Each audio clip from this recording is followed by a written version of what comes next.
Hello, hello, hello, chaps. It's turn 62, and I've just agonised and rearranged research items. Actually, no, I haven't.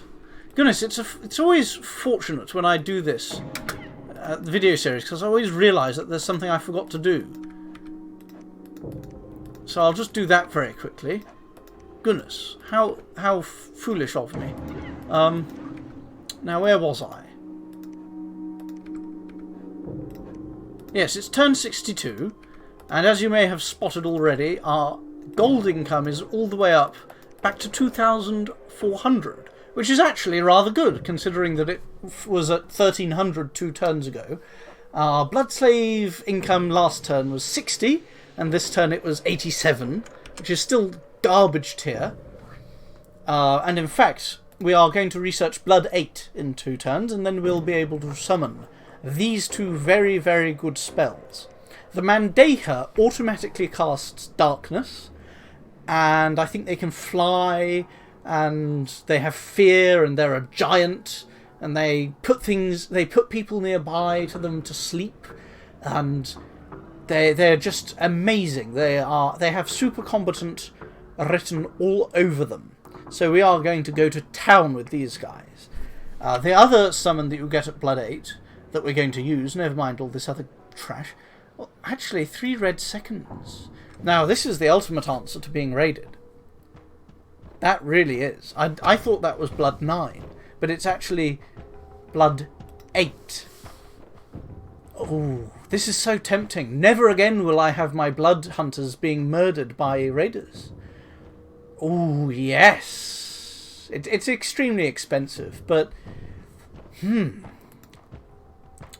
Yes. And we can actually... Another interesting thing is that we can actually nab the Heliophagi. Because... Actually, Mekane may have had the Heliophagi. Mekane has pretty big blood.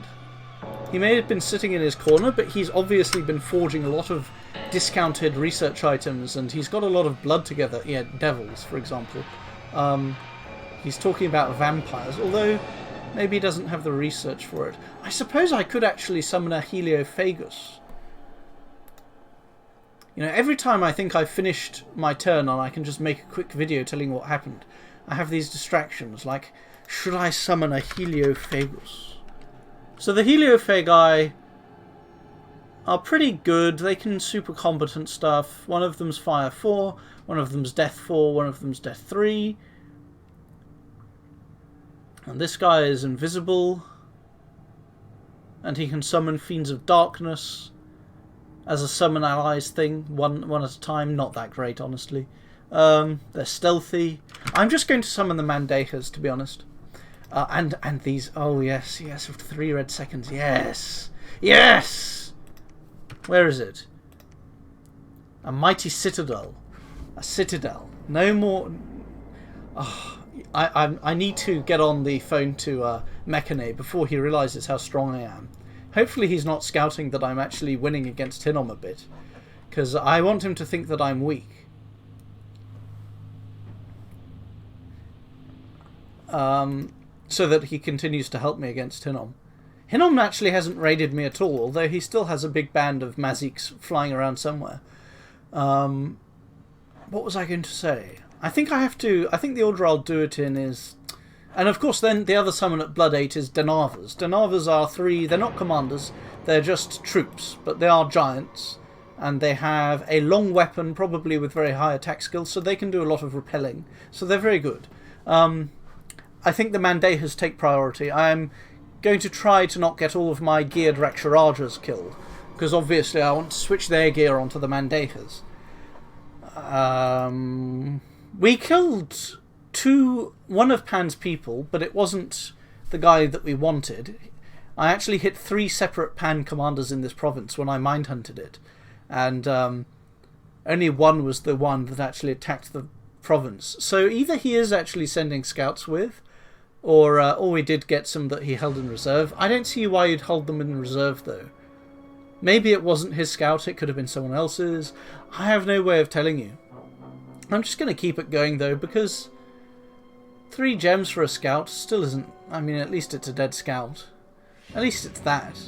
Thugs, raiding stealthy thugs do benefit from having scouts to tell them where to hit, after all. Let me see. We did a little bit of site searching this turn. Didn't find anything. Not really sensible to site search this late in the game, especially when your site searching's good already. This province almost certainly isn't site searched, though. So maybe I should. It's a farm. Not terribly efficient, then, to site search it. We are not summoning a Wraithlord this turn because we are casting Raging Hearts and a Rain of Toads. Now, if he does fight a battle against me this turn, the Unrest won't have taken effect yet. It takes effect after battles. So we are going to be fighting in this province in Order 3. So our attack skill on our demons is going to be quite low. But I think with all these big spells that we're casting, Fog Warriors, Darkness, all the rest, I think we're going to win anyway if he does fight me. And I think it's quite likely that he won't fight me. He left 3 armies in each of these provinces just to gem burn me a bit. But I didn't. My commanders didn't take the bait, and they didn't get gem burned, except for... No, they didn't. They didn't. I thought they did because there was an air elemental, but that's also actually the one that the Bag of Winds item automatically spawns at the start of battle. These guys were here last time. They're just standing there. So yeah, I'm not sure what Hinon's next move is. He probably isn't sure either, and I think he won't have put together a force that can oppose me yet. Now, it's possible that he has already put together a force that can oppose me, because as you can see, he does have some Refaite warriors here. He does have quite a lot of armies. He has probably 20 armies, or at least 10. And he has a Bale that he's renamed to OG Demonist. He has some Dawn Guards here, and they have quite good magic weapons, although they're not sacreds. He could have anything in this province, because I don't have a scout there. So it's possible that this army gets wiped out next turn, but I don't think it's likely. So we shall see. I think I'm just going to have this guy patrol. He got muted, so he's not much use as a spellcaster now. He can still command most of his troops, but because they're undead. Mute gets rid of most of your human leadership, but it doesn't interfere with your other leadership types, interestingly. We cloud trapezed over here, and this is quite nice. We're cloud trapezing someone on top of here just to kill the Black Hawks. So we're getting some income here. Our blood slave income was 87. I'm sure I mentioned that already. I really must get on the phone to Mechane and beg for more slaves. I'm doing a sneaky little double province move here. Now, from Niflheim's point of view, I think, regardless of whether he can see this army here, he will not expect me to have an army over here. He can see these 3 provinces and this one. He can also see that my army is 2 provinces away. I don't think he will expect me to have anything here that can oppose him, so I think he'll raid it, and I think I'll get there, surprise him with my whole army of little palinkashas, and kill one of his very valuable giant thugs. So that will be very pleasing. Over here we have a fairly large force of undead. They're going to crack the walls of this fortress pretty quickly, because our siege defense is only 25. So we're definitely not happy about that. And they have giants as well, and giants are very good. They even have Jotun hurlers. Oh my goodness. So maybe I should actually... I might actually have to retreat from here. I've been very indecisive, and I've been saying, well, I don't need to retreat, and then I've been saying, well, I do need to retreat, and I haven't been able to make my mind up. But the Jotun hurlers, will they be able to crack this in a single turn? I think the answer might be yes. It does come number 5 in the list, so he probably doesn't have many of them.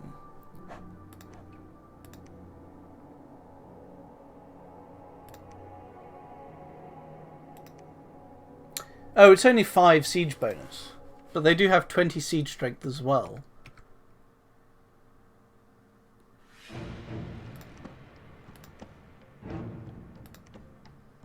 And the fact that he made them at all is concerning. And these guys have, 20...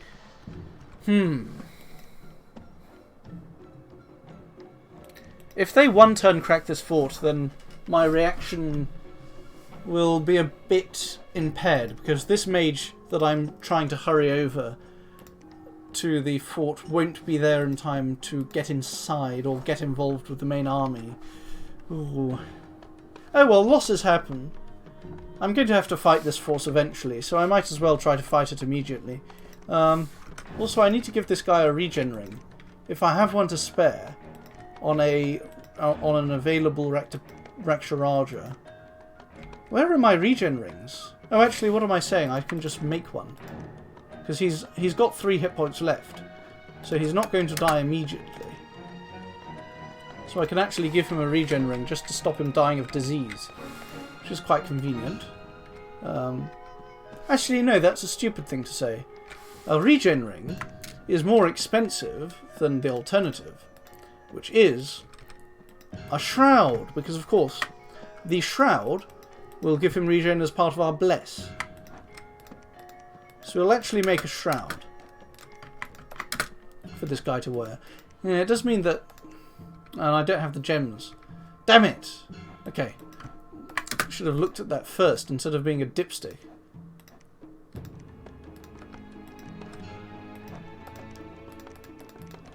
Oh my goodness, it's a clusterfuck of rearranging research items. Right.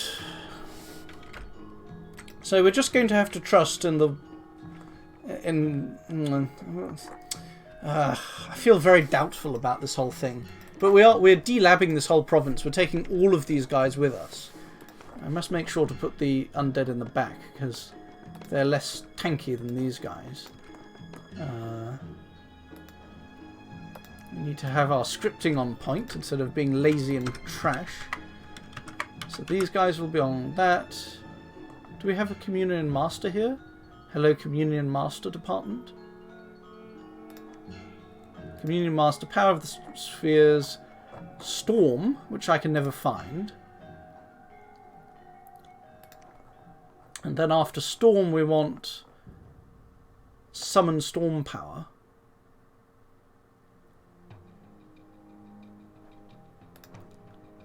Actually, this guy can cast Fog Warriors, so he will.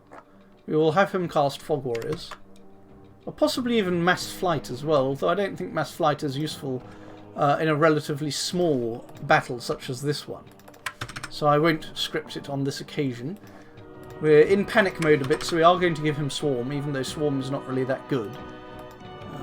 We could even cast Creeping Doom, actually. Let's give him this guy's... Oh no, he's busy making the Ring of Regen. Damn it, we don't have any spare... Ah, she doesn't need that. This guy can have this, and then she can cast Creeping Doom. So that'll be... What? It's 100 fatigue. I guess that would explain it. We'll give her 9. Communion Master, Power of the Spheres. Needs a pearl to cast that. We just barely have one, which is quite nice. This will be changed to... You know what? I'm not going to go crazy with the...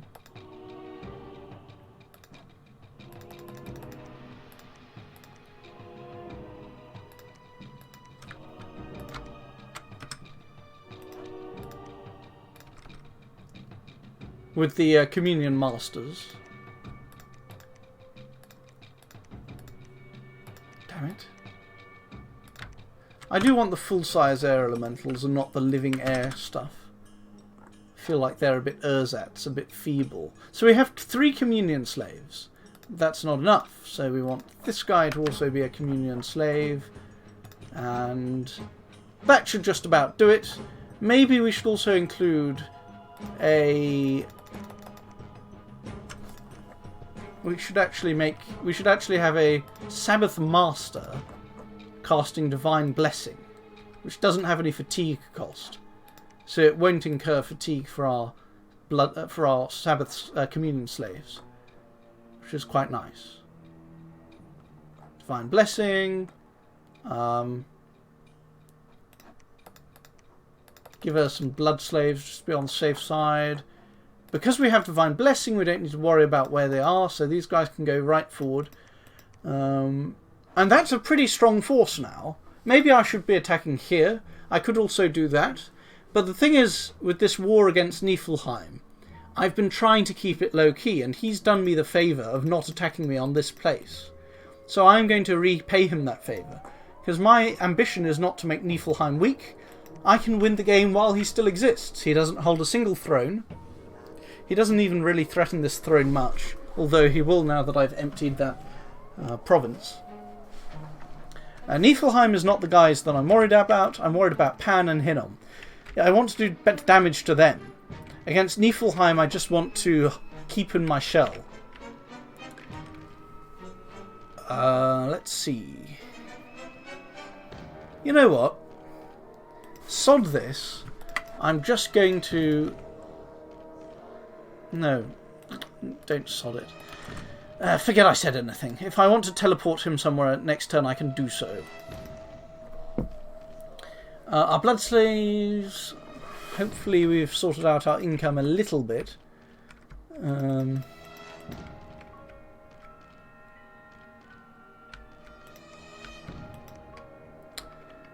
So yes, that appears to be our turn. Also, yes, Theridos appears to have lost a big battle over here. His Queen of Storms is nowhere in evidence. So I'm not sure really what happened there. I think we missed it, judging by the chat in the Discord.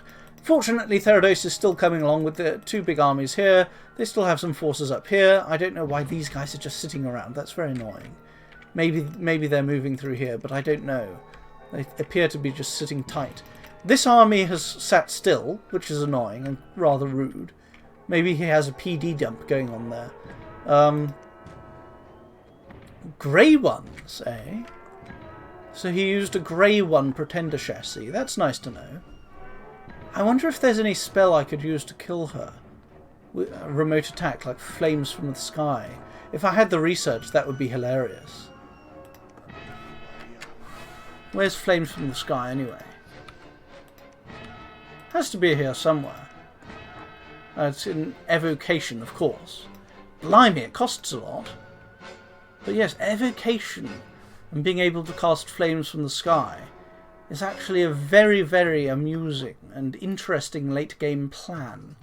We definitely don't have the research to reach that anytime soon, though. So yes, that's our turn. We had a lot of raiding going on. We lost a geared Raksharaja over here. We lost a Wraithlord elsewhere, but of course he's back for duty. Pan lost 2 centaurs to Vanheim, and possibly lost 1 to our mind hunting, but probably just a scout. Hinnom lost some Amis and a couple of provinces. Niflheim didn't lose anything, but... Oh yes, we had a battle here where this Scratty attacked us. But he got routed by a lot of damage. So in the end, it's kind of useful. Because I think if we were besieged, maybe we wouldn't be able to see this. I'm not sure if you can see things out of besieged forts into the next province. So, Oh, and Atlantis is still lurking here with an awful lot of living pillars. It looks like they must have about 200 living pillars. That's certainly the number of palankashas I would have if I'd been training them constantly the whole game. And I would be training them constantly the whole game if they were living pillars. Now, the good side for there is that living pillars are size 3, and he took a larger bless, which takes them up to size 4. And that's absolutely terrible, because the way size works in this game is that you have 6 points of size that fit into each combat tile. So you can have 6 little imps, or you can have 3 size 2 humans, or you can have 2 size 3 living pillars, or if you're size 4, 5 or 6, then you only have 1 person per square. And he went from 2 per square to 1, which means that his attack density goes down, the number of people attacking each living pillar goes up, and it's actually really bad for him. Now, the damage is good, the HP is good, but it was a bad choice, very bad choice. And anyway, they don't need +3 strength, because they already do 26 damage on their spears. And that is the end of this turn. I shall see you chaps next time. On turn 63, coming up next. Hello, hello, hello, chaps. It's turn 63, and this turn was bad for us. Overall, the raiding wasn't so bad this turn, or didn't really happen. But we got raided by all the Maziks, the 90 Maziks in Lanka itself. So that will have interrupted a cap-only mage recruitment. It's a lot of gold lost. It's a huge blow, really. It's very embarrassing. It's very annoying. We're summoning another Wraith Lord. We have 30 Earth Gems that I'm not sure what I'm going to do with them. We're retreating these patrolling forces into here, so they'll probably be able to raid me elsewhere. It's not looking so good. This force hasn't been opposed yet. What happened in Yomi? So in Yomi, these Amis were astral Amis, and they used magic duel to kill these crystal mages. So we only have one guy left, who's a crystal mage. We will be sending him in to cast Marble Warriors before he almost certainly gets killed by magic duel. Atlantis is still just being a passive bitch.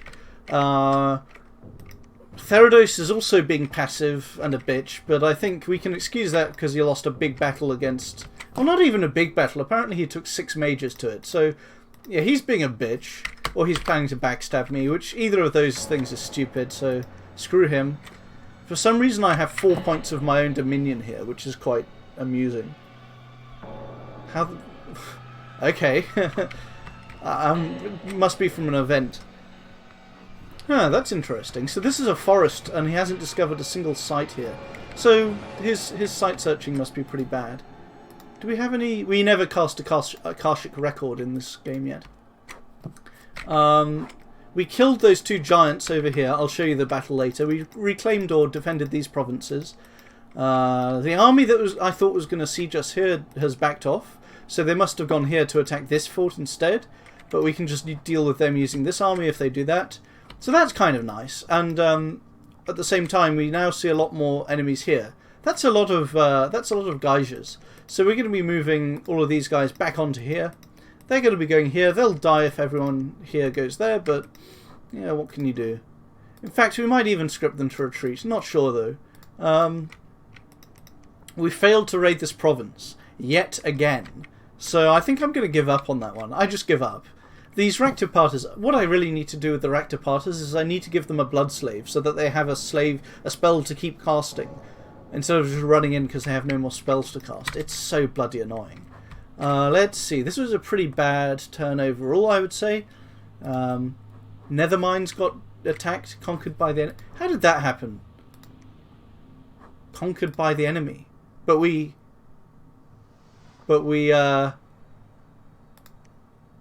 So ghouls were cast here, but then we turned up with our troops anyway, so I don't think that makes any difference. Let's just go through all of these. So this is cast on Yomi to increase the unrest level there. This is also cast on Yomi. We didn't kill anyone with Mind Hunt. We're summoning Azrapas somewhere. Failed to kill anyone with Mind Hunt. This is some more summon Azrapas. Are they? They're not set on cast and repeat because we can't afford that. Here's the remote attack. So the ghouls fail pretty bad. The Melkarts, this is way over in the far east, where we had our cloud trapezing Raksharaja. So they reacted pretty quickly. He got trampled by an air elemental and picked up all of these afflictions very, very quickly. So that was pretty bad. So he's got a Melkart there. He's also got a Melkart and 20 sages here. Maybe this is a magic... Maybe there's a site that boosts magic in this province, so he's getting them to research there. I don't know about that. Either way, these guys are looking pretty dead. I transferred the gear from the crippled one onto the non-crippled one. Although he's still actually... His wounds aren't that serious. He still has attack skill. It's pretty bad overall, though. So these guys are definitely going to die, I think. They're probably not going to be able to attack these provinces before these guys get in there and attack them. Where are we? So, blood slave income was 24. That's 38, 44, 90, 92? Why can't I do maths? Yeah, 92, 112, 115 blood slaves this turn. Which is, again, it's better than the previous turn, but only because that was garbage tier. Our gold went down because we lost Lanka. Here's the battles. So that's some dead ghouls. And this is funny, actually. So this Ami summoned a fire elemental, which then killed all the PD. But this one monkey ran forward and chucked a rock at the Ami, thus injuring him into fleeing. And even though the Ami was crippled, he still managed to, or limping, he managed to leave the battle before the monkey. So that was quite funny. Yeah, this one we just lost. Land of Milk and Honey. Maybe I should blood hunt there, but it's not really that important.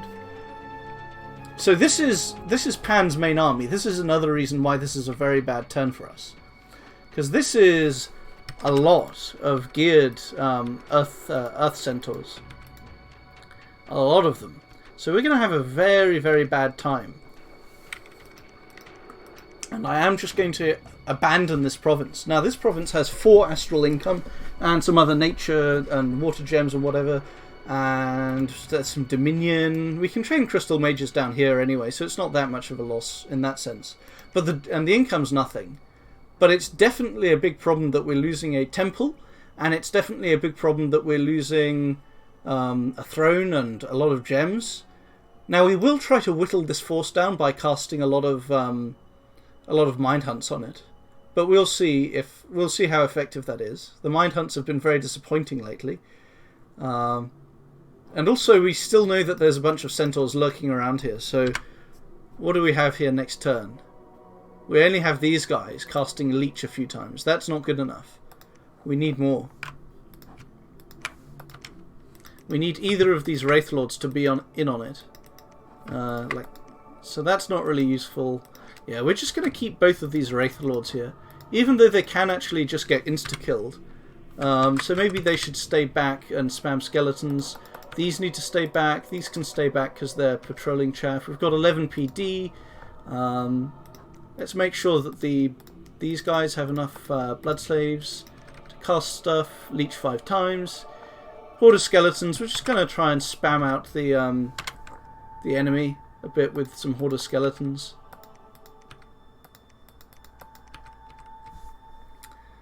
What else is there to say? So yeah, as you can see, that was funny.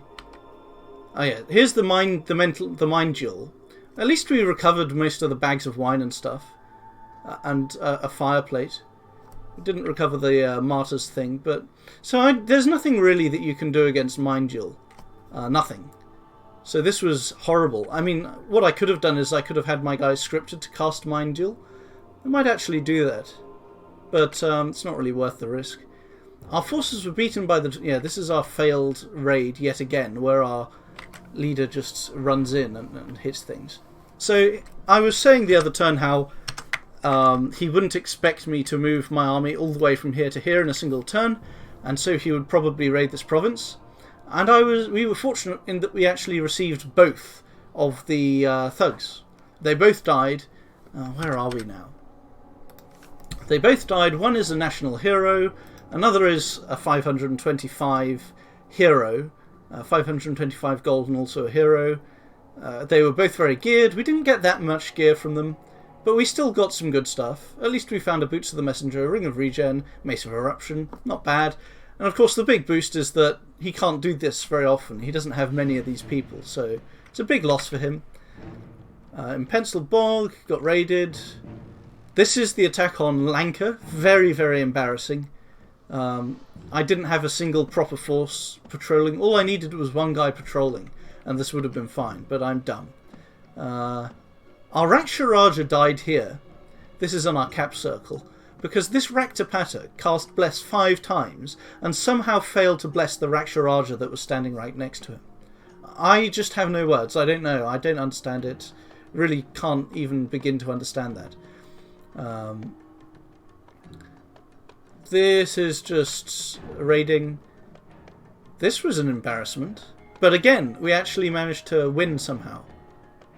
We had one slinger survive. So that was quite something. And what this woke me up to is that if he somehow wins this fort defense, I'm sure he can't, but if he does, then we will be this force will get annihilated if it routs and runs away and loses the battle, and this province gets taken by the enemy. My whole army will get annihilated. So what I'm doing is I'm sending these guys back from the main army back into this province. And I'm also cloud trapezing in one of my remaining thugged Raksharajas. And he has very, very high defense skill, as you can see, because he's got a Ghost of Parrying and a Catch Charm. And he's got pretty good attack skill too. So I think he should be able to fight this Melkart or two. There's a Melkart, at least one Melkart that might come here and mess with him. But we've got the Sacreds, we've got the Thug, so it should be good. It should be okay. We've got some PD. And we'll probably win the Fort Siege anyway. Let's see where we are. So we've got some events. These are our own rituals. This is Niflheim's ritual, but of course his thugs have died now anyway. Yomi, that's another of our rituals for unrest. Jesenko's Oasis. Barbarians. Barbarians are the least of our worries at this point. But, I don't know, maybe I should beef up PD. I don't really have the gold to spare, but I guess I have to. And let's actually just get this guy. We don't have any gems of swarm, though. Is there anything I can do here? I guess I can get him to patrol. No, it should be these guys who patrol. I tell you what, I'm just going to let them take it. I don't care if the barbarians come here. I can't be bothered. Just can't be bothered. Now, what am I saying? This is a blood hunting province. I need to keep it going. So we'll have these two guys patrolling with 5 imps each. And for some reason, when you select 2 commanders, it does not display the 2 that you actually have selected because it's garbage. I'll keep these hordes, these guys. This guy can go here and bless them a couple of times. And then cast spells. This guy can cast Blessing once and then summon imps. And that should be enough to kill the barbarians. They do rout pretty easily when they're under independent command. And here's another classic, losing 5 Rakshasa warriors for a scout. Just the little classic. And here's Mechane being a bit of a bitch. Like, I guess these guys are patrolling for blood hunting, but do you really need a King of Paline here? Do you really need an Elder Cyclops? I guess this isn't a totally oversized force.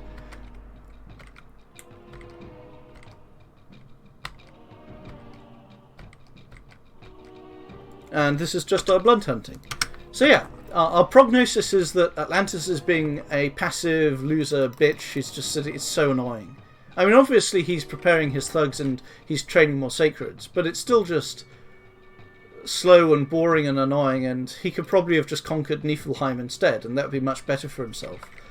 But instead he just... I guess it kind of makes sense that he wants to take out one of the stronger players, but I'm not even stronger than Hinnom or Lanka or Pan at this point. Not really. Although that's partly due to his intercession, forcing me to keep all these troops over here. So maybe what I'll do is... I guess one option that I could pursue is actually moving this army. I've been following the point of view that I need to defend Lanka, Xibalba, because it's a capital. But I could actually move this ball of sacreds away.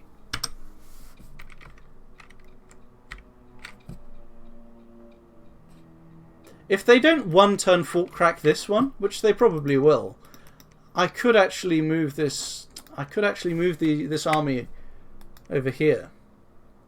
Because if I have my army stationed here, then I can move it here, or I can move it here. The problem is that this force is big enough to one-turn crack Xibalba, but they're stationed 2 provinces away. Another thing to consider is that I am getting blood hunting income from this. I think I'm gonna... How many blood hunters is too many? 1, 2, 3, 4, 5, 6, 7. That's too many, but it's not that much too many. I guess I'll get this guy to patrol. The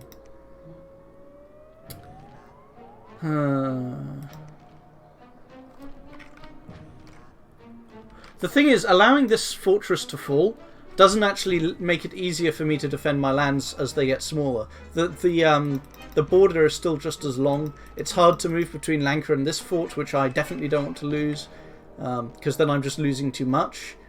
Allowing them to take provinces does give me time to maybe kill some of them with Mind Hunt, but that doesn't really help me. I think what I'm going to have to do is I'm going to have to... Yeah, I am going to have to move the... I'm going to have to get these guys involved properly. Yeah, I've made my decision. I'm going to have to move this army out. And I think you might be able to hear my cat meowing at me. I've already fed her anyway. Bloody annoying feline. Maybe I don't need to bring along these guys because I've got these guys, but I want to leave them blood hunting, so... This is my army. Gonna move it along over here, move patrol. That should really... Didn't I have a plan for fighting here? Okay, so this guy I'm sending into this province, which I no longer need to. This guy can cast flight and then attack rear, so he's going to be... He should be safe to escape if this army attacks him, actually. He should be able to escape using flight. So he's going to finally reclaim that province. Let's see what else there is to say. So I had a little bit of gold left over. I'm training a couple of these slow to recruit mages. Obviously I can't train a cap-only mage because it's under siege. Very embarrassing. I'm also probably training a Raktapater here. Yeah, I am.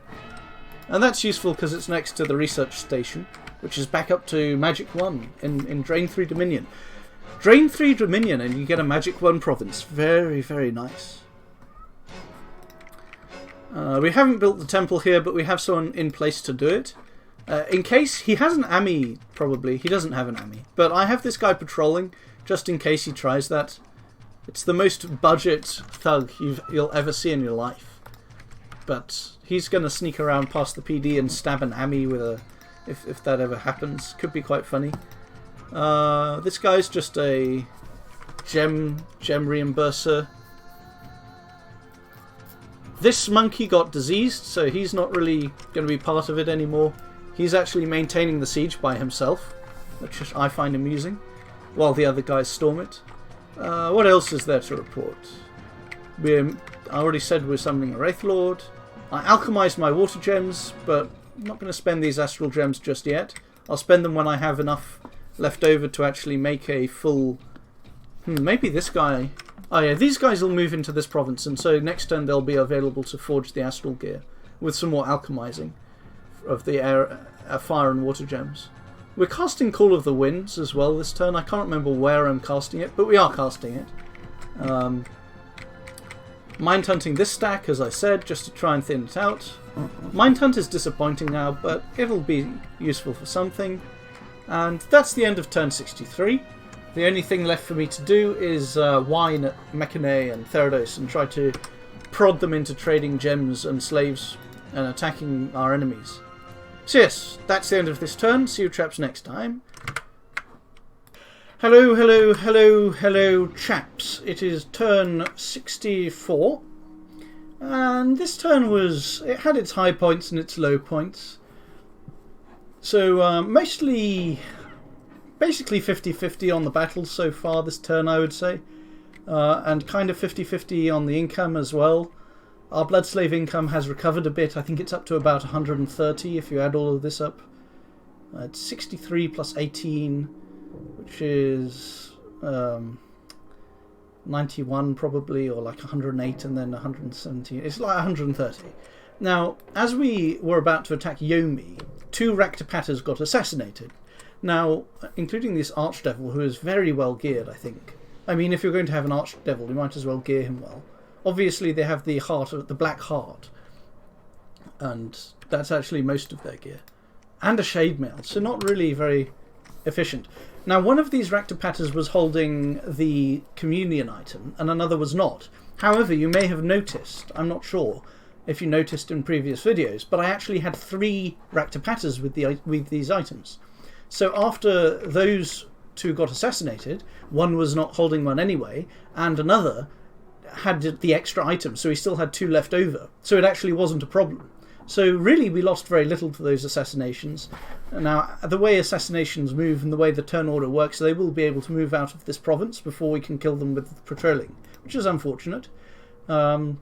These guys are just going to retreat inside.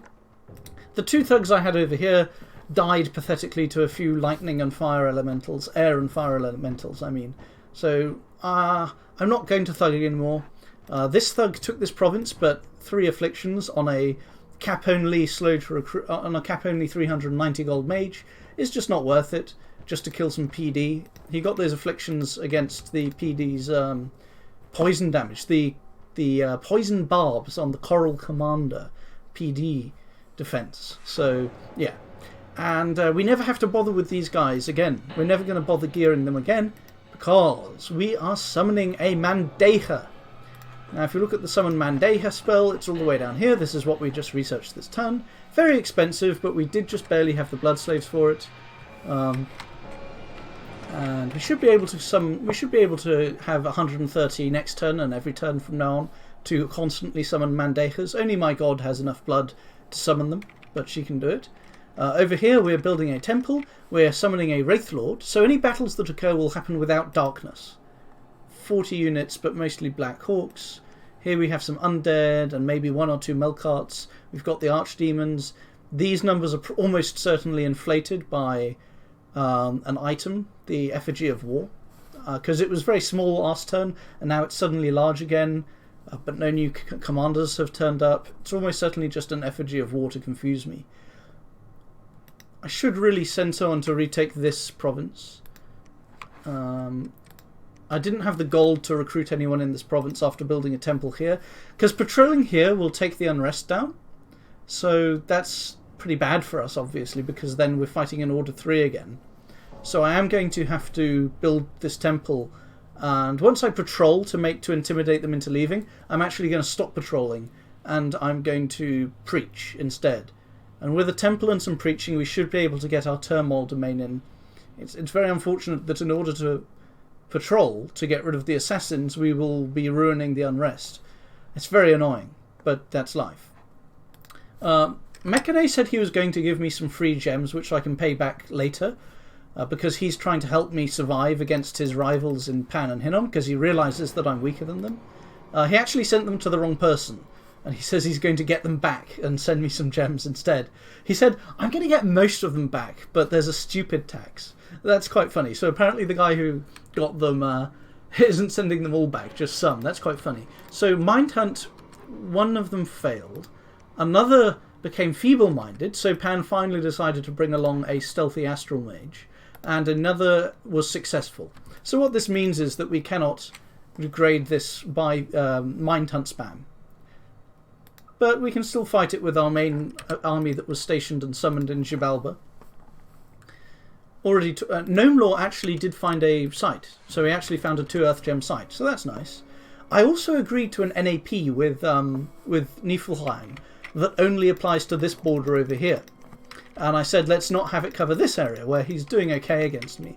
I said, let's just have it over here. So that's quite interesting. He brought his long dead horde over here, so this fort is gone. I'm losing a temple, but I'm on 11 and I'm building a new temple, so it should be okay.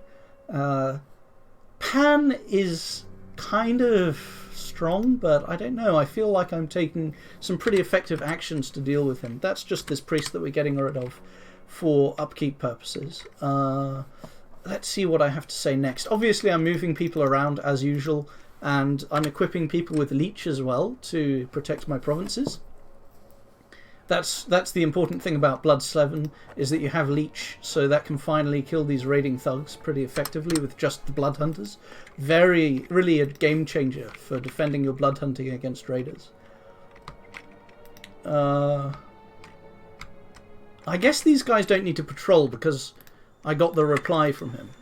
So I know that we don't actually have any issues over here now. So I can take those gems, I can take all these gems off, and I can use them elsewhere, which is nice.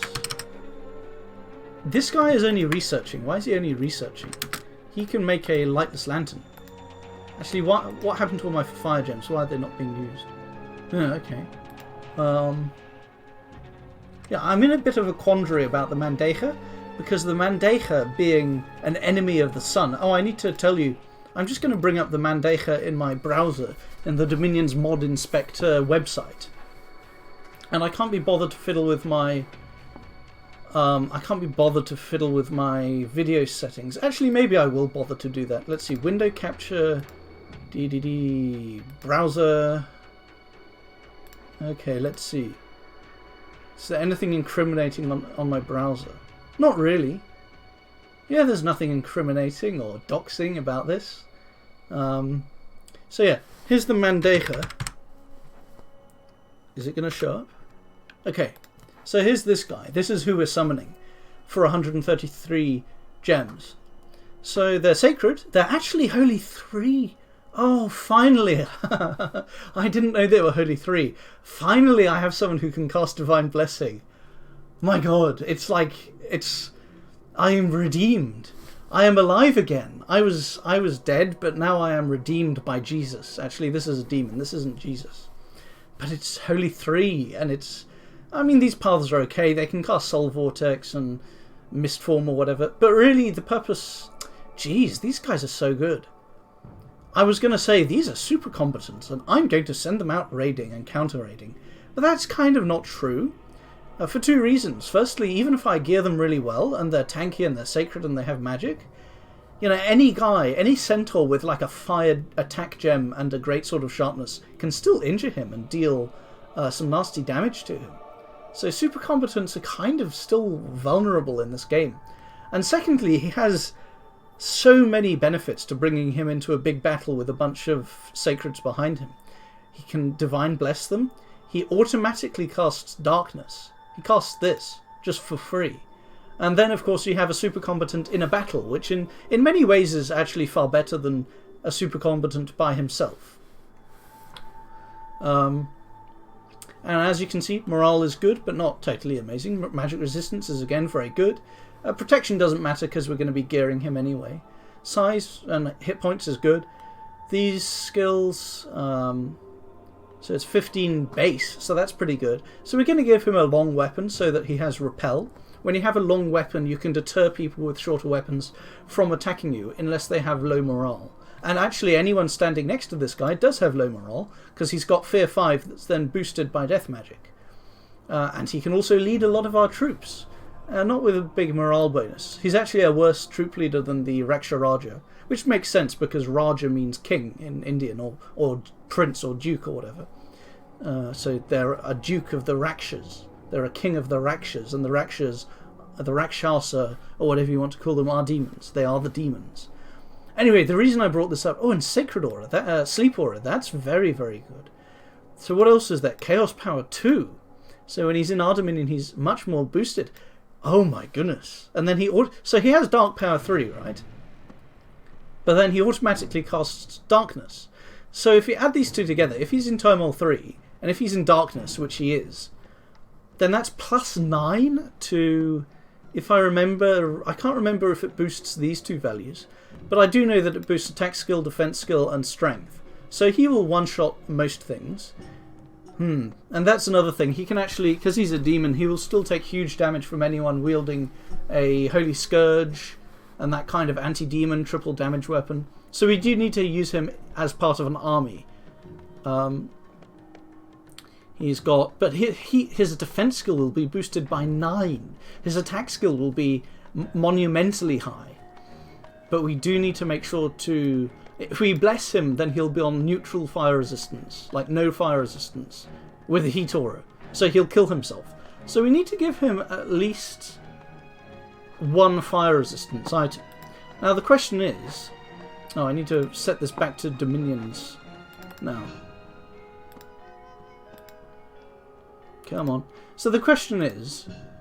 I've got my little Raksharaja outfit here. So these are sort of the items I was planning to make, and I'm also making the iron mask that automatically self-casts iron skin. And the reason that's good is because we don't really have anyone who's going to be casting Marble Warriors. And the guys that we have to cast like Marble Warriors or Army of Lead, we don't have the latter one researched. And Marble Warriors, it's just easier if we just have the iron mask. It's better than marble, and it's kind of easier as well. So the question is, that's just the helmet slot. The question is, how do we get our fire resistance? And there's basically 2 options that occur to me. Not that. One is a fire... I'm wondering, do I even have one lying around? So one is this. This is one option for 5 fire resistance. And the other is the Dragon Scale Mail, is this. Now, if I make the dragon scale mail, he'll be losing some protection, which I don't think is good. But if I make him wear this, then he'll either be losing the Ring of Regen, which I don't think is a valid option, or he'll be losing 4 magic resistance. Now, because it's such a valuable target, I don't even know what kind of spells they might end up flinging at it. So it really might be worth it to give him... You know what, I'm just going to Google what does Dark Power boost? Does Dark Power boost magic resistance? I just can't remember. Actually, I can look on these guys, because these are affected by Chaos Power. So you've got magic resistance... No. Okay, we do have Drain Scale boosting that. Where is the... So combat speed gets boosted by Chaos Power. Precision oddly does not. So it looks like it's just the skill, the strength, and the combat speed. And Mandehas are flying anyway, so it's basically just these 2 spells, these 3 abilities. So you do not gain... So it would be nice to have a bit higher magic resistance. So I kind of... The question is, do I lose a lot of protection, 7 armor protection, by going down on this, instead by choosing a dragon scale mail, or do I lose the 4 magic resistance by choosing this instead of the magic resistance amulet? And I guess this gives 4 attack skill as well. So I think this... It's hard to say, because he'll already have a lot of protection, and he'll still struggle with 40 protection to survive Holy Scourges anyway. And maybe attack skill is more important there, but he'll have plenty of attack skill. Oh, it's really hard. I just can't make up my mind. I think I actually need to... I have the gems as well, don't I? How much does this cost? Yeah, 10 gems. I think I'll forge the red dragon scale mail. Yeah, I think that's the option I should go with. Let's see. So it would be nice if I had the blood slaves over here. I can get rid of this guy because we're not fighting over here anymore. I really need to get some blood slaves off some of my guys. I just don't have the blood slaves I need. Blessing. So this guy can cast Blessing twice, and then he can cast Leech twice. And this guy can just cast Summon Imps and then Leech 3 times. And no, we need more. So we're only getting 4 casts of Leech over here. Oh, and one of our... Yeah, we mentioned that guy got feeble-minded. We're definitely going to be attacked here, but that's 16 casts of Leech, which is going to kill anything. So let's even it up. Let's cool it with the anti-thug remarks. We can afford to lose some. Because we really need, unfortunately, to have Divine Blessing on our stack that's moving in to fight this this Pan Force. And I will finally get to the battles that occurred in this turn. Give me a moment and I'll do it. So I can just press Y to see who's going there, because no one's actually staying in the province. We moved everyone out already. Let's see what we've got. So this guy is casting Bloodlust. So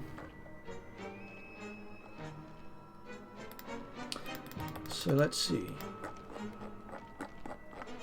What we want from this guy is we want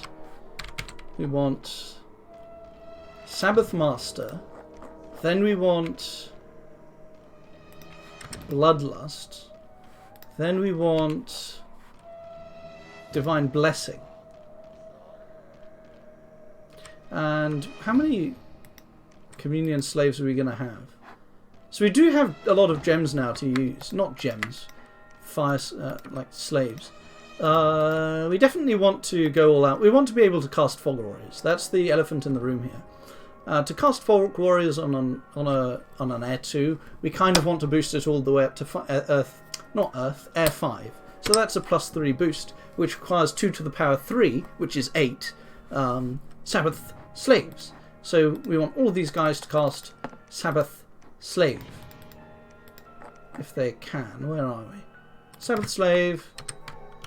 Sabbath Slave, Sabbath Slave. Sabbath Slave, Sabbath blah blah blah blah. Blah blah blah. And we need to have them standing behind here instead of being retards standing back. That's everyone safely tucked away behind the actual troops. We could bring along these guys. I think I will. I'm going to bring them just so that we can split them up and put them in the back, just to avoid flanking maneuvers by centaurs set to hold and attack a rear, because it is quite a large enemy force, so they will have the numbers to sneak in around the back.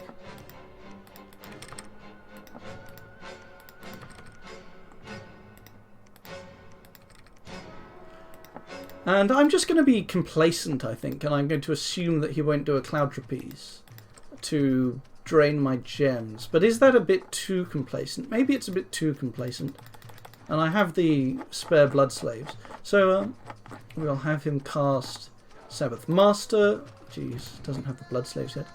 Then Blood Lane, I don't think that favours us too much because they have good morale too. Rush of Strength. All friendly. So this is like... That's like Bloodlust, but for all troops. Life for a Life is great if you're against the enemies that are worth killing with it. Bloodletting would be kind of nice, but don't really need it. Hellbind Heart, Pain Transfer, Leeching Touch, Hell Power. Now we just need to stick to the important spells, which are... Rigor Mortis would be interesting. Life After Death. Oh, Wailing Winds. So I might have to cast Wailing Winds. It might kill our communion slaves because they don't have these paths. In fact, we might be completely murdering our communion slaves with these spells. But that's okay. I don't really care. I don't really care if they die. As long as I win the battle, it's okay. Where was I? Then he's going to cast Reinvigorate. Which is actually, that should save them from dying to these spells. And then, do we want them to rout? Or do we just want to fight them? I might actually prefer to just fight them. If they rout, then they survive. So actually I don't want them to rout. I would like to cast Darkness though. That would be nice. So I think I'll cast Darkness. And that should be enough. So Fog Warriors... takes 3 gems. He has 3 gems. Let's give him 4 just to be on the safe side. Darkness takes 4. Let's give him 5 just to be on the safe side. And that should be it. Better give this guy a slave. And how many slaves do we have left over now? We have 12. So let's give these guys some more just to make sure that we at least get the Divine Blessing, even if he drains us with a Ritual Phase attack. Meaning... So if he attacks us with like a cloud trapezing enemy, they'll TP in first, teleport in first. We'll fight a battle here, then we'll move over here, I think, and fight another battle. So we need to make sure that we have enough slaves to fight both battles. Bloodlust Divine... Maybe this guy can cast the other spell, which is Rush of Strength. And he can cast it instead of this guy. We don't need to cast it twice. So, yeah, that's our turn. I think that's a pretty strong army. I think if he makes the foolish mistake, which is going to be very tempting, of staying here, then he will really suffer. If, on the other hand, he attacks me here, then he would really rape this force. But this force is basically just... it does have some high-value sacreds here and there.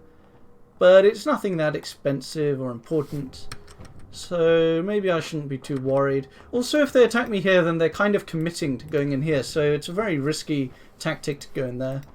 I should be able to punish him if he does that. We're also counter-raiding with Wraith Lords. We now have 4 on the field, I think.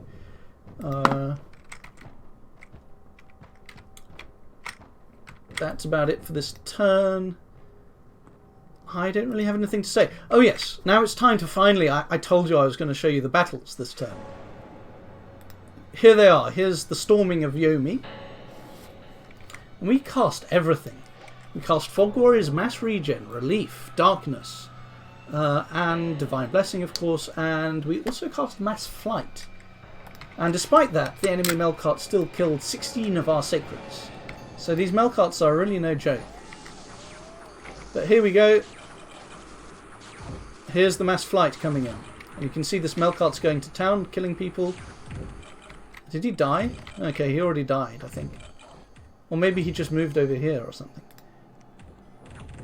He's ethereal, so we're having trouble hitting him. He kills 2 people in 1 round, which is pretty impressive. He's wearing a Herald Lance. And it actually takes us a very, very long time to kill him, but it does eventually happen, so he's down. We got a Flesh Eater and a Braces of Protection, not really valuable. The other major battle that happened this turn was... I can't remember what it was now. Okay, this. So this is down here. After fooling Niflheim by moving our troops 2 provinces at once, we appear to have baited Pan by moving our troops 2 provinces at once. Now, we did actually lose basically all of these guys on this side, so that was very bad for us. Like, these guys die, these guys get nommed on a bit. He had about 7 Centaur Thugs here, I think. I think at least 7 geared Earth Centaurs. Unfortunately, a lot of them retreated successfully, like this guy. But we also killed 7 of them. He had some decay going on. So you can see that we lost 37 Palankashas, as well as some of the summons. So this was not a cheap victory at all. But you can see that we killed quite a few of his guys. We killed, and they were the main force here. So we killed half of the main force, while losing a little bit less than half of our main force. We also killed all of the White Centaurs, practically. All but 1. So we killed more than half of his forces. Also, if you look at these Centaur Hierophants, as I have mentioned before, they're actually a Nature Earth random. And only the Earth ones are the good thugs. The Nature ones are basically just spellcasters, effectively, and that is how he's using them. So we probably killed something like 7 out of 9 thugs, would be my guess. I'm not going to bother counting it. So, in that case, this is basically a crushed force that's no longer effective, except for raiding, which of course it will be. Whereas this is still a 50% effective force. Now the problem is, though, is that now that they're here, and this Scratty raided this province, and there's Centaur warriors here, and all the rest of it. We did raid these provinces with some swarm casts behind a bunch of Solus. But now we're kind of going to lose them again. I think a Centaur commander probably fled here. Or maybe the commanders all fled here.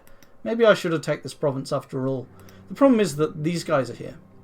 And there's 3 Basalt Kings.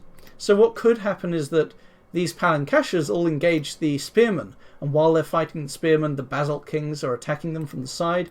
One thing I can try to do to fix that is I can try to switch it to large enemy monsters. I think that actually doesn't work against commanders, unfortunately. But maybe I should retreat. Maybe it's not worth it to try and hold on to this province at all. Maybe it's more important to hold on to Mashaka, because Great Mbabwe and Forest of Spider are together 6 gems. Down here it's 1 gem, it's 4 gems, and 5 gems are not really that important. And I'm having to fight 3 different people. Once this fortress dies, how do I defend this? I can't even summon a Mandeja over here because of the because I don't have a suitable summoner. So I might have to retreat from this province now. I might have to decide that Mashaka is a more important defense choice. And you know what? I'm just going to have to swallow my pride and just clear on out. Clear out. Because this is just not going to work. It's not really the problem that I can defend this. I can beat this force probably, but it could easily cripple me because of the 3 Basalt Kings. And meanwhile I'm losing all of these provinces, I'm losing this fort. Well, that's already a given. But then I'm losing Mashaka as well if I just stand here. And if I allow this to maul me, I won't have the forces to defend Mashaka. I think what I need to do is, unfortunately, I do need to just give up on that. And I just need to go here.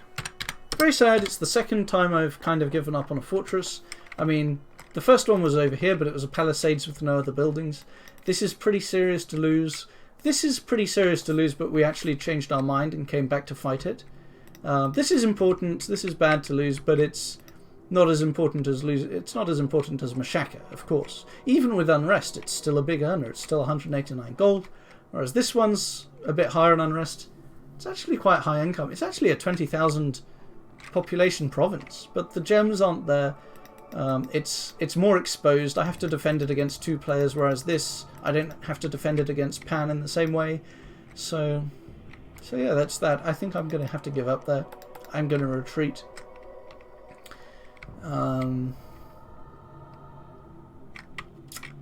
Yeah, that's about it for this turn.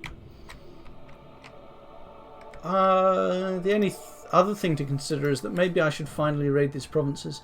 Well, this one isn't very valuable. This one is quite nice.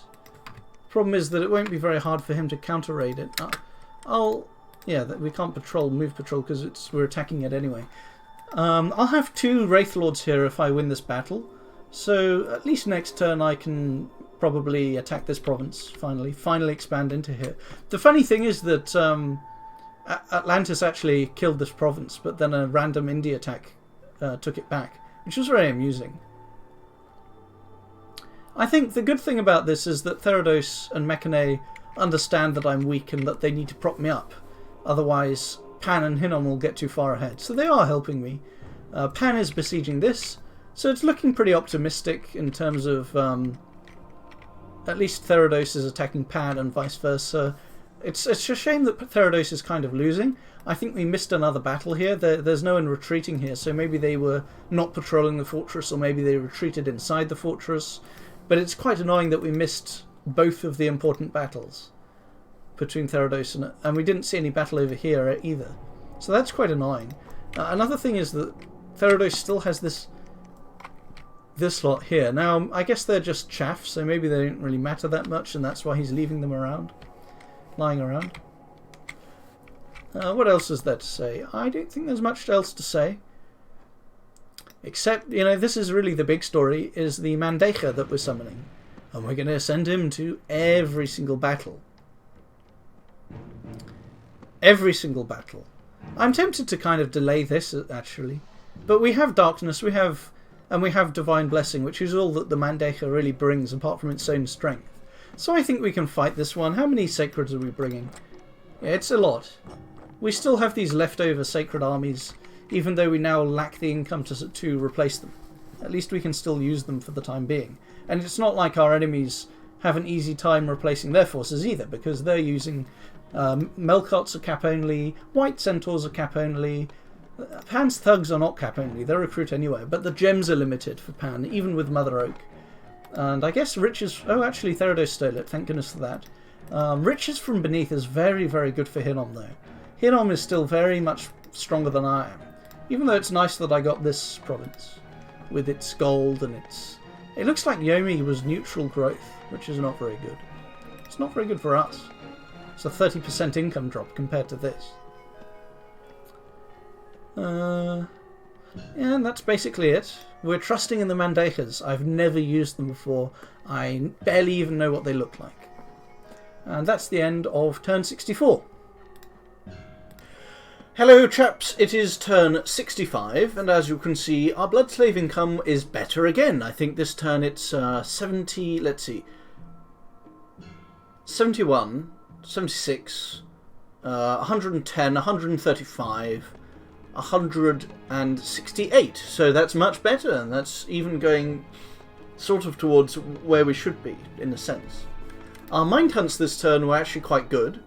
We managed to kill... so we targeted this one on Yomi. I think that's Yomi. So we attacked someone called Ethanim. That was one of the assassins, actually.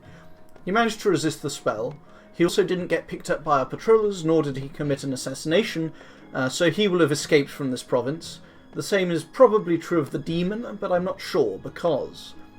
Oh, so this is another Mind Hunt over in some random area, just killing a Pan Thug, and it looks like they died. Now... This mental attack on XCOM Demon Edition, I don't know, of course, who it is. I suspect he may have renamed them last turn, because I didn't see them commit an assassination. So here's the thing, right? It's in Yomi. It didn't get killed by the patrollers, because it died to Mind Hunt first. We didn't see it commit an assassination, and yet it is there in Yomi, stealthed.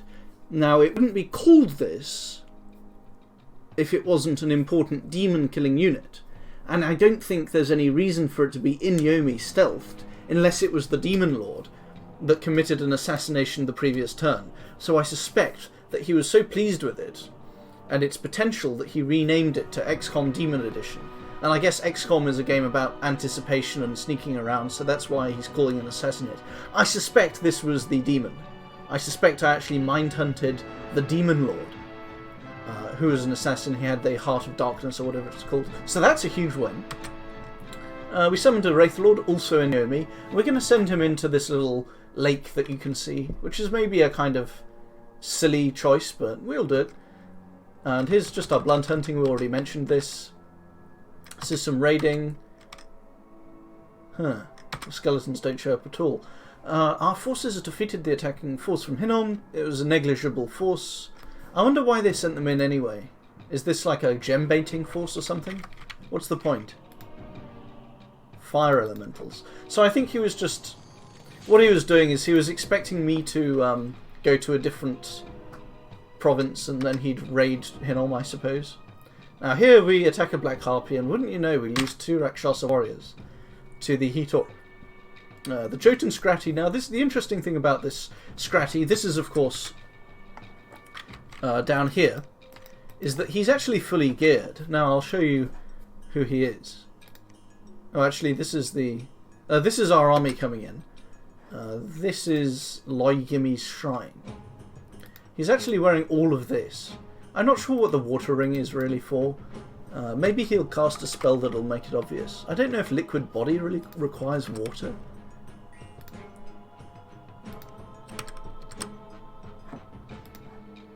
Barkskin. I say he's fully geared. He doesn't actually have very good protection. Breath of Winter. Maybe it's just to reduce the fatigue from liquid body and Breath of Winter. I don't know. So yeah, he's fully geared, but he dies in a few hits from my Sacreds anyway. Let's see what's going on. Let's see what's remarkable about this. Oh, and he's actually just attacking. That's interesting. So I could just counter raid with some... maybe I should just counter raid. Actually, I'll tell you what, I can't be bothered to alter my turn and then send him in again. I can't be bothered. I've already sent in my turn. This is just killing some commanders that I decided were surplus to requirements and costing me upkeep. This is a Therados raid. This is a Palankasha. Where is this? Oh, this is my cap circle, again, as always. This is a Centaur. This is just north of Pangaea, I believe. Yes. Iago Scramble. No, it's actually this one right here. This is Dragon Dreamcatcher. It's another unnecessary commander that we finally decided to get rid of. Now, this is a hilarious one. And the reason that we managed to survive and win this is firstly because a lot of his troops, well, they're not actually that good. Another reason, although I'm surprised that they managed to get this many kills. Maybe it's the ghouls that are bad, I don't know. I guess they only have 10 hit points and 0 protection, so there is that. But the main reason we won this is because of something I'd actually completely forgotten. Which is, I'd actually given this guy, this is actually one of the original guys, with a lifelong protection. So, who'd win? The Chad. He's actually called Chad as well, that's hilarious. He's actually called Chad. And he wins. He wins this battle. He wins this whole battle, because he's a Chad. That's why. We're going to fast forward it. As you can see, they actually get delayed quite a lot here by these gradual imps. Now here we've got a hurler. I guess he's set to move and attack, because he does have a hand axe, but he actually gets killed. The imps are actually very respectable troops in my opinion, because of their defense skill and because they can all fit together in one place very nicely. And as you can see, the spawn rate is actually pretty quick, and they're also kind of failing to kill my guys up here. And here comes the main group, right? But see how my this guy casts Leech? He's got this legion, this little group of imps in front of him. The Rakshasa warriors are just vastly better troops than who they're up against. They also have better defense skill, even though these guys are nothing really for defense skill. And then these guys flee. And these guys, the commander's already fled, this Bane Lord has fled, whoever that guy, I guess she was just there to cast Swarm, she's fled. So what a hilarious... You can remember, I'm sure, because this is in the same video for you, the watcher, that I had actually given up on keeping this province. But now we get it. And we're splitting this force into 4 parts. Oh god, can I be bothered to tell you where I'm sending everyone? Okay, so the main force is actually coming here, but they are not move patrolling. I suspect that he may decide to attack me here now, on this turn. So I'm just going to move inside the fort, so that he doesn't really know what's going on. Because I kind of like the idea of fighting in a choke point, do I? Do I like the idea of fighting in a choke point against Basalt Kings? The answer is actually no, I don't, so that's retarded, so I don't know why I'm thinking that. What was I thinking saying that? And should I gear my Prophet? Well, I actually can't gear him. I could gear Chad, though. I could totally gear this guy, he's such a Chad. What a based Chad. So, we've got 3 guys casting Leech who are moving on to here.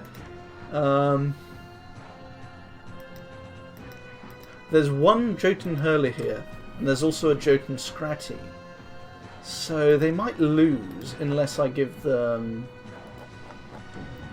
a little bodyguard. So let's give them all of the most... Let's give them the 5 most... where are they even going?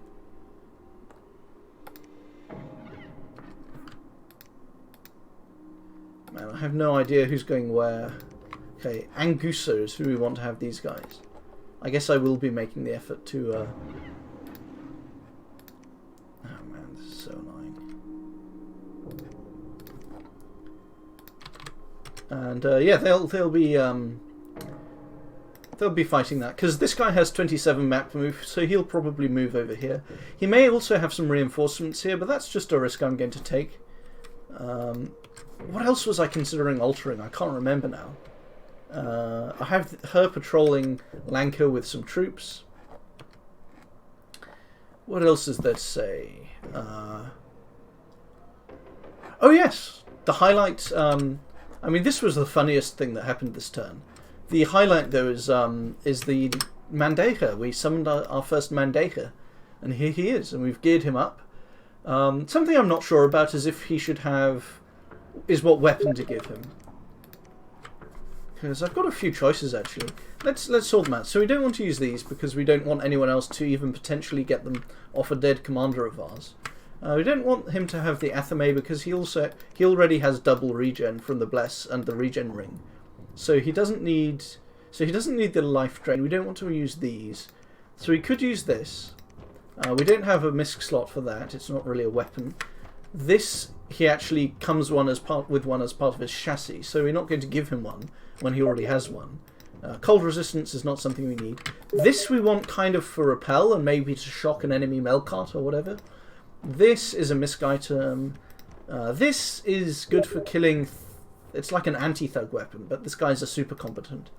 This is a Mace of Eruption. I don't really see anything particularly amazing about this. I don't know why this even exists. I don't know why anyone would make that. Maybe it was Abyssia. I don't know. This is not important. So yeah, these are actually the only 2 choices for a weapon. And I think we're going to try this one out just for the 4 length and the lightning damage. Maybe it'll be more useful than a Frostbrand. I'm honestly not sure, actually. I don't know. I think the small... Oh, right. It's 12 damage. Why is it 12 damage? That's huge. Why does he just casually... Why does Frostbrand have 12 armor-piercing AoE damage? I don't get it.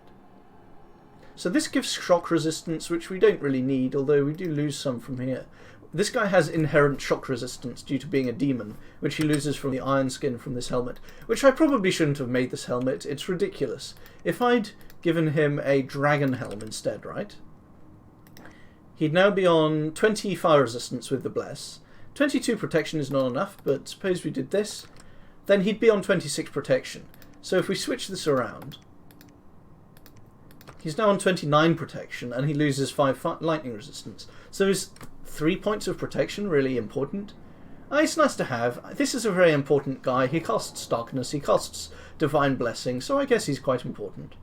But I don't know. I don't know about that. I just can't quite make up my mind here. Do we want cold or shock resistance? So this gives slightly better attack skill. It gives much... I think we want the repel, the whole repel. Oh, he has fear. He has pretty good fear, so that'll lower the morale of enemy sacreds a bit, so even they might get repelled a bit, which is definitely worth it. Yeah, I'll give him the spear, just because I want to try it out as something a bit unusual. I've turned this guy into a researcher instead of having him be a kitted thug. Part of the reason for that is that I'm planning on summoning a Mandeja every turn, and kitting one out every turn. So we want to preserve all our items instead of risking them on weaker commanders until then. Another reason is that we want him around. We want him around and available to cast a very specific spell that we're going to research next turn. I was researching Alteration 8, and I asked myself, I think I must have said this in the previous turn, why am I researching Alteration 8? And that's interesting, I can cast Will of the Fates. That's pretty good. That's incredibly good. That's incredibly good. When you have a regen bless like I do. That's so good. Time stop, not particularly important for me. Polymorph, not particularly important at all. But anyway, Wizard's Tower. This is why, right? I've been ruined. I've been suffering terribly from all of this raiding. But now I have a spell that automatically creates a fortress. So, I'm going to cast it. And 30 of these gems I've borrowed from Mechane, so I will have to repay them eventually. But even so, I will be able to cast this spell quite a lot of times. I can cast it here. I can also cast it right here, and that'll allow me to potentially, if I ever get my income back in control, I can recruit these guys, and they're quite good. They're not quite as good as the Throne Mages that are actually men. These guys are actually better because they have a guaranteed random instead of a 20% random. So what was I going to say? I might cast it here. This is also a high income province, a high population province I can use for blood hunting. So I'll probably cast it here the first time, and then that'll allow me to put a temple in and a laboratory, push the Dominion out a bit. I'm pretty sure I killed that Demon Lord, which is just great. What else is there to say? So because this fortress didn't go down, I'm actually not on 11 temples, I'm on 12, because we built one here. And I looked up the preaching and Dominion strength mechanics, and I think because they're boosted by temple, that means their preaching actually does work a little bit. So they lose a 30% chance to spread Dominion from this 6 Dom strength, but they start out at 45% on these guys. So each of the Holy One guys have a 15% chance to spread Dominion here, and each of these guys have a 90% minus 30%, so 60%. So we can expect to get rid of 4% for 4 candles from this preaching, and I think we have like a 60% chance of getting one from the temple as well. So we will still be in order 3 next turn.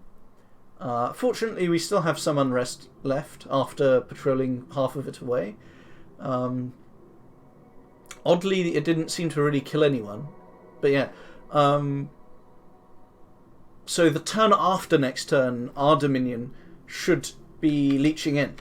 It depends though, because you can see he has 7 Dominion strength here. So the Dominion is already very thoroughly built up here. So a lot of it is going to come spilling over into this province. So we might really struggle to actually get rid of this Dominion at all. We will see. We'll have to see about that. We'll have to see, like I said. And I just don't have the forces to attack this. This is boosted. It's not as large as it seems. He's got an effigy of war here, I'm pretty certain. But even so, I don't really have the forces available to attack it. Maybe I will. Maybe next turn. I'm summoning another Mandeja. Maybe when he arrives, I'll send him out with the Sacreds I have here, together with this. Maybe a Wraithlord or so. I'm raiding here with a Wraithlord. I'm raiding this lake and this lake with Wraithlords. Getting a few places together. This is larger than ever. Pan didn't stay here. We saw that. So I don't know where he is. He can't be here because my patrols would have found him. He could be here. or he could have retreated into his own lands. I suppose he could have also maybe gone here. Is it possible to sneak in that manner? If he has gone there, then we're actually pretty screwed. That's an interest. I mean, he can't have gone there in one turn, but wow, what if he actually snuck off going here? And what if he actually had the map move necessary? So 20 map move. What if you actually have the map move to sneak into this swamp? And what if next turn he's actually going to attack me here and lay siege to me and crack my fort pretty quickly? Wow, that would be devastating. The problem is that I just don't think there's much chance of it actually being the case. I don't think that's actually what's happening, so we can't just assume that it's what's happening. And the NAP was made successfully here. So that's all I have to talk about this turn. Very amusing here. I love this fort battle. That was very amusing. But yeah, that's really this turn. That's the end of this turn. And I'll see you chaps next time. Hello, hello, hello, hello, chaps. It's turn 66, probably. I think it's turn 66. This is Niflheim, and he's reacting to the hilarious fortress battle where he failed to take my fort the other turn. We researched alteration up to level 8. Why did I actually do that? I know one reason I did it is for Wizard's Tower. Looks like I actually had no other reason to do it. I summoned a little bit of Azarapas. The mind hunts up on those Candle provinces were mediocre. Hopefully Eton was something important. I think that was a Centaur. Summoned a Mandeja. Chad got hit in the heart, but he's a Chad. He didn't even get an affliction. He actually healed. 1000 stat man the Melkart. So that sounds a bit dangerous. Our blood income was 59. That's 74. 89. 104. 121. 130. 157. 166. So that's quite nice. This is a researcher. He just had an imp and a quill, so very unimportant. This is some Wraithlord counter-raiding, and also we're taking 2 of these water provinces, these little lakes. One from Hinnom and one that was right up here in the top of the screen. The Maziks struck again in our cap circle, not in an important province, still annoying. Our diseased Markata scout scouted these guys, and they're just there to cast Fire Elemental, I think. Although they didn't bother on this occasion, of course. Sieging Force had nothing left. Fire Elementals killed our PD. This is the province next to Yomi. And this was the fortress that we defended against Niflheim. This is way up north, just above where we are on the screen here. So this looks bad, but then you realise it's just a bunch of long dead and soulless. We only really lost a Rakhtapata to this. Nothing significant. But it's in Xibalba, so I was wondering where the Pangean army had gone, and they'd actually gone to Xibalba. Fortunately, we were moving back towards Xibalba anyway, so we can intervene. They're not going to take it unopposed. Both of the Xibalban cap circle provinces got raided by Basalt Kings, or well, both of the ones that are next to his army in the sea. Mashaka, yeah. Our leech plan didn't seem to work. I think the Raktapatas weren't placed far forward enough, so that was a terrible failure. This is the other Basalt King raiding here. This is Summon Imps. This is Horde of Skeletons. This is Therados raiding the same province as we did. It's understandable. I'm sure he won't mind. I don't even need to message him about it. I don't think this really matters too much. I guess I need to get rid of them because of the... Dominion does matter. This doesn't matter, this doesn't matter, this doesn't matter. This, you know, it's tempting to send a Mandeja there, but let's face it, he'll probably die to a Melkart. And I really need to use my Mandejas. A sneaking enemy was... This doesn't matter, this is just some scouts dying. Enemy scouts under siege in Mashaka by the Scratty. Xibalba under siege by that big centaur army. This is the fort that's just south of Niflheim, so killing a lot of our own people. And here's the pro-trolling. So anyway, let's give you the overview. So the overview is... this army's still sitting here. Pan may have given up a little bit on fighting me over here. Now I'm going to move into this province because I feel like he might raid me there. And we've got some vulnerable people. We're actually breaking siege here, because I think what I've done is I've resorted their thing. So the Scratty should not be able to cast too many self buffs because of these guys that'll instantly jump on him. And actually, you know what? Let's just... I'm not sure if making them separate will do anything, but I want to keep these guys alive to patrol later. But as you can see, these guys are going to move forward for 2 turns, and then they're going to cast Leech. Maybe I'll have one guy cast Summon Imps, just to be on the safe side. And I think I should be able to kill him this time by moving forward and having them on... Also, I'll put them on Advance and cast spells.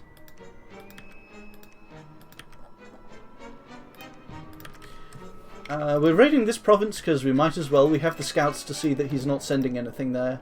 Are we raiding this province? I probably should. Our income's pretty bad, but we're going to complete training one of them. And we are training a Raktapata here and here as well, which is nice.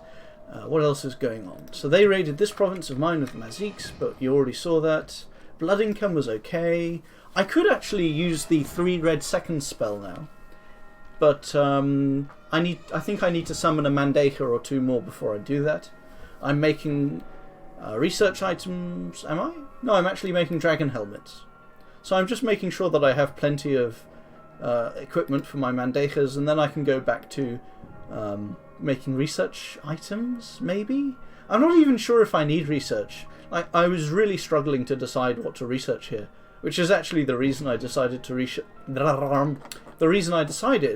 research Construction 8, because I don't really see the appeal of any of this stuff. Like, none of these summons are important compared to my national summons. I can't cast these spells, except my Pretender God can cast this one. I can cast Damage Reversal. Maybe I should do that, but it's a level 9 research, so it takes forever. My Mandejas can cast that, so that would be fantastic. What was I going to say? Ah yes, I better explain the tangle that's going on here. Therados is being slow. Atlantis is being slow. You gotta comment on these water players. What were they thinking? Water players are so passive in this game, in this match at least. Pan is doing shit. We are triple mind hunting this province because this guy is fully geared, so it'll be very painful for him to lose that guy. He also has a snake ring, so that might be a little bit inconvenient for him to replace. We've told you about how we're planning to deal with this. This is probably the more valuable province to attack, but its sites are a bit lacking. Maybe I'll attack this one.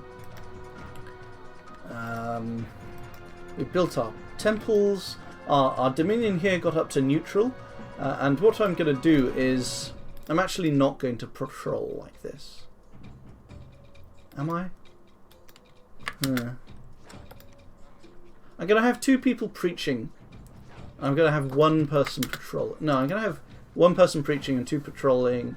And tell you what, I don't need all of these guys to be here.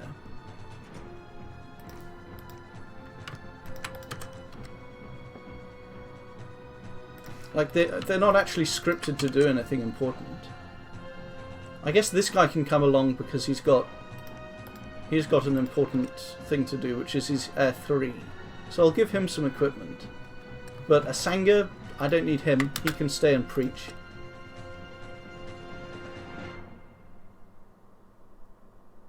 Second priest. What's he doing that's important? See, I'm bringing in the Mandeha. So the army is moving out. I think it was... No, I'm sending a Wraithlord there. I'm sending my army here. And I'm also sending over the new Mandeha from my capital. Because they can fly. They can fly a very long way. So he can cast Divine Blessing. I better actually script him to cast Divine Blessing. That would definitely be a good idea. And this guy should definitely be scripted to actually do stuff as well. For heaven's sake. Right. Divine Blessing and cast spells. I'm not going to get imaginative. I cannot be bothered to get imaginative. This guy doesn't need to be scripted to cast Divine Blessing. Second priest actually doesn't need to be here at all. He can also stay here and... Actually, no, he does need to come along because... No, he doesn't. Actually... I can't make up my mind. And Janapava, it can also stay and preach. So we've got two preachers now. Because I don't need the Air 3 to take over because I've got this guy who's an Air 3 to take over. And I better send someone along with some replacement air gems and some earth gem and this, just to be on the safe side. I'll send him along. I'm summoning a Wraithlord. So if you look at the people left behind, I've got quite a few ones left behind. I've got a Wraithlord summoner. Oh, and that's another thought. Why am I not bringing her? Because she can't... We don't need darkness to be cast, because the Mandeha does that automatically just by being there. But Wailing Winds is quite nice to cast. On the other hand, if you have mass flight, then the battle's over very quickly, for better or for worse. So maybe Wailing Winds is unimportant if you're casting mass flight, I think. When you have a big ball of Sacreds anyway. So she can stay there and she can cast call another Wraithlord. I don't want to use Wraithlords too much against Hinnom, because eventually he'll Mind Hunt them and Soul Slay them, and they'll actually die permanently instead of being immortal. So we got 29 gold from this province. We're getting 46 from this one. But yeah, our next plan is to take on this province, and I think that'll do quite well. I think it'll work. Because we've really pushed his dominion back over here. You can see that this is actually neutral / Therodian dominion. This is probably Therodian dominion as well. This is neutral. This is 4, so he does have a fair amount of dominion coming through. This lake is 1, and you can see that Yomi's dominion lasted a long time here as well. Bloke's Laboratories? I wonder what he used to conquer this province anyway. And this is only 3 dominion, so if I can go here with my main army, then I can make up my mind afterwards. I can choose, do I want to attack this one, or this one?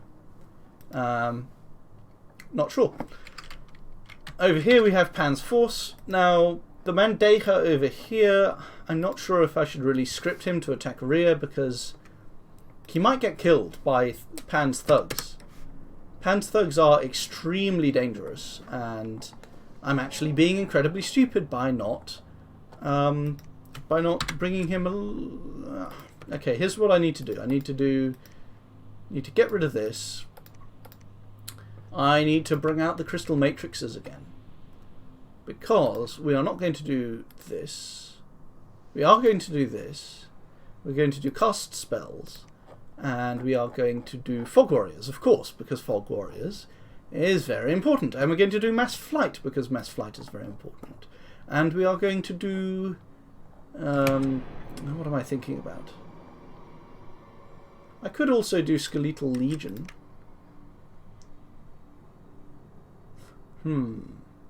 Tell you what, I'll start off with Divine Blessing. Then I will do Fog Warriors. And then I will do Skeletal Legion. Then we can do...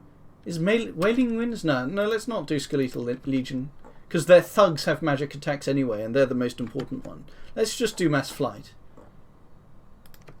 So he has the He has this thing.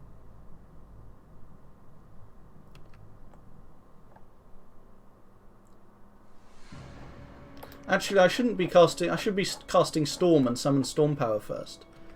Yeah, I'm getting really confused by this. Let's see. Air. Storm. He needs a lot of air gems to cast that. He can't cast it because he's Air 2. Right, so I need to do Divine Blessing. Then I need to do Storm. Or is this just more fatigue? I don't know. Storm. Then I need to do... Summon Storm Power. Do I really need to, though?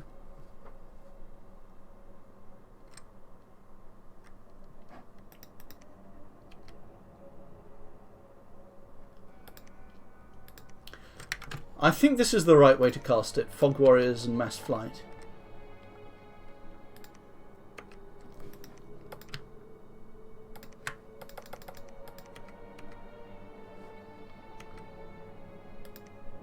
Oh, and of course, in order to accomplish this, we're going to have to call off our raid on this province.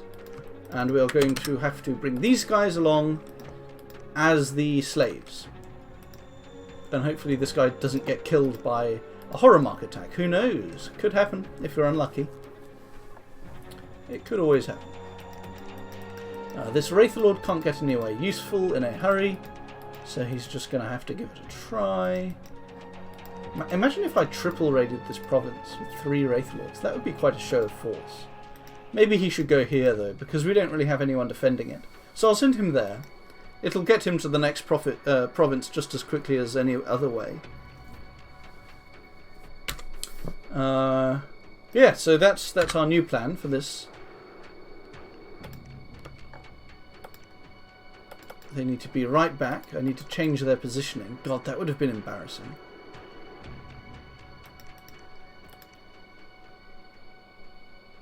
Right. So, cast spells. Let's just get rid of this. Right, there we are. Just in case. I think they shouldn't be able to do anything anyway, because they're Communion slaves. We've got the Storm, we've got the Communion, the Summon Storm Power, the Fog Warriors, and the Mass Flight. So they should be okay. Oh, it actually tells you the number of Communion slaves. That's not... I didn't know it would do that. So he'll start off at Air 4, cast Storm and Summon Storm Power, which will get him to Air 5, and then he can cast these without much of an issue. Maybe I should mix in a... I can't mix in Reinvigorate, because you can only script... Your scripts can only go 5 spells long, which is a bit weird, to be honest. I could put in another Communion Master and have him cast Reinvigorate, but that's not worth the effort. Right, so... Yep, that's basically the end of this turn. We're raiding and counter-raiding a lot. We have people patrolling with leech casts going on. We have Wraith Lords. Oh, and we're casting Wizard's Tower. This guy is casting Wizard's Tower on the Plains of the Blood Turkey. Because, of course, this is the place where you can recruit sorceresses. It's also a high-income, high-population province. We're also going to shift a few more guys into our Magic 1 scale province because of the throne here. We are kind of running out of researchers. We're kind of running out of even Raktapatas, as you can see by the fact that we've ended up shifting all of these research items over here, which would not be my first preference. And we're forging more gear, armor of knights, rings of regen, all the good stuff like that, vine shields. We're casting Voice of Apsu, which is not really a priority, but whatever, why not? Who knows what you can get from these sites. Some sites you get are just insanely good, like this Crystal Citadel. So I have not regretted the immense expenditure I put into site searching this game.